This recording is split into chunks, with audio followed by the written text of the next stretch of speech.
Sometimes a mountain is just a mountain. Sometimes a climb is just a climb. Sometimes it's more than that.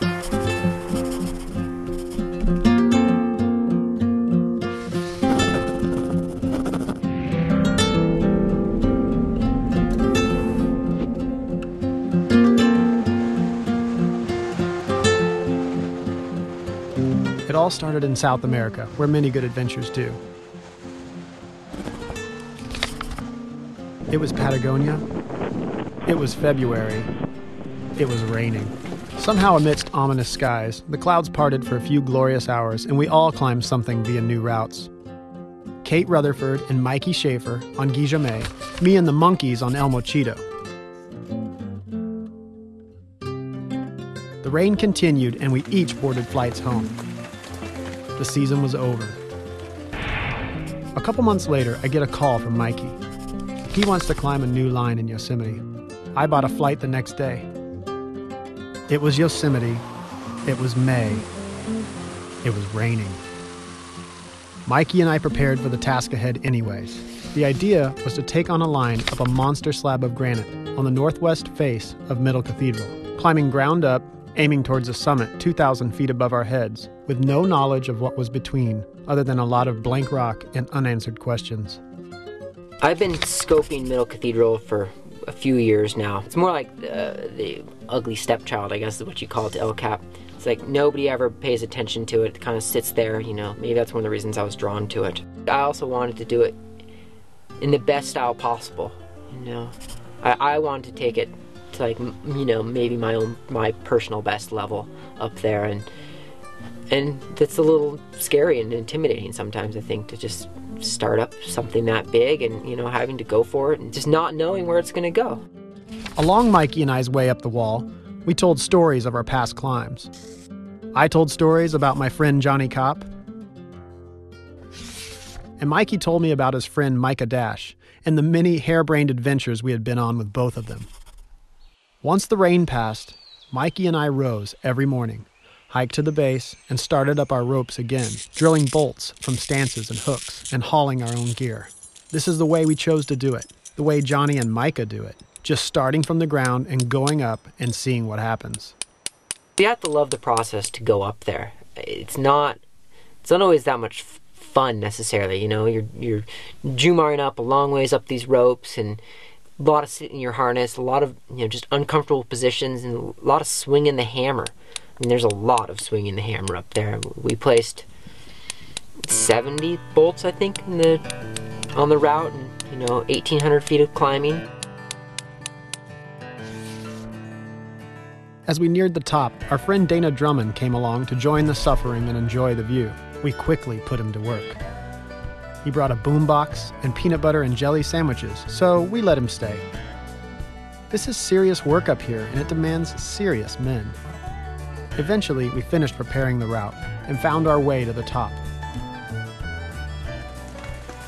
The rain came in again, putting the spin cycle on the valley. Our season in the valley was over. We left, disappointed, without free climbing our entire line. A warm summer month passed, and in the middle of the night, I received one of those calls you hope to never receive.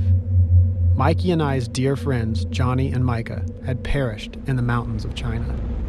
Disappearing beneath a blanket of white avalanche, I sat in bed, numb and wept. I looked out my window at the stark, warm night and pictured Johnny under a blanket of snow, still laughing at his current predicament. Johnny was a friend to everyone he met, a brother, a hero, as comfortable on his flute on the side of the mountain as he was groveling in an ice chimney at 20,000 feet. I called him the Birdman and considered him one of my closest friends. Mikey and I quickly connected by phone the next day. We knew we had to finish our route, and now the vision was clear. We had to finish the route in their memory. Summer came and went, and the valley came alive with autumn color. Again, we started up Middle Cathedral, but this time with a renewed sense of purpose and vision. Johnny and Micah were on our hearts and minds, and this time in our pockets. Johnny's mother, Phyllis, sent some of his ashes along for the climb to the summit. I was just so amazed that it's like, here's this huge wall in Yosemite, that nobody had climbed on really. And you were kind of just up there in the sea of granite, and you looked to the left, you looked to the right, and there was nothing. There's no other routes, no other bolts. It was just hard enough for us, and just hard enough to be worthy of a modern classic. Rope length after rope length, we inched our way up the ever-steepening wall, gaining perspective on El Cap across the valley. Something was missing from our previous climbs in Patagonia and earlier in the year. That something was rain. The sun shone, warming our faces. The wind was still. The valley was alive with color, and not a cloud existed in the sky. We reached our high point at sunset, and Johnny took flight over the valley, like the birdman he was. The day before their disappearance, Johnny wrote an eerily prophetic poem in his well-traveled journal. Here it comes to take me down with a thundering sound. Here she comes with arms spread wide, calling me back from border country. Inch by inch, step by step, shadows are running in both directions. Cowering down from the echoing sounds, bring us face to face. Tighten my boots, make a run, turn to see that my thoughts untied, standing still in the blazing sun, nowhere to hide in border country. Grabbing at the earth, holding on tight, wishing for my mama and my sweetheart's delight. Pull out a penny whistle, let the old man dance, buying my ticket out of border country.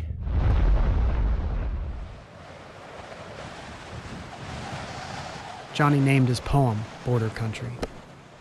We named our route the same. Sometimes a climb is just a climb.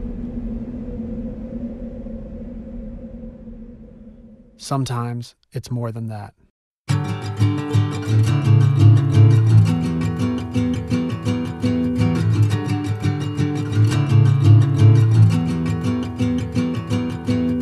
Oh, I will follow you. Even in the darkness, know you're true. Oh, I will follow you. Walking in the light, We got a new belay ledge to start on. me too. 'Cause I love your name. It is like honey on the vine, my love. Oh, I love your ways. They are so beautiful to me, my love. Oh, I will trust in you. Offer up my life to be made new. Oh, I will trust in you.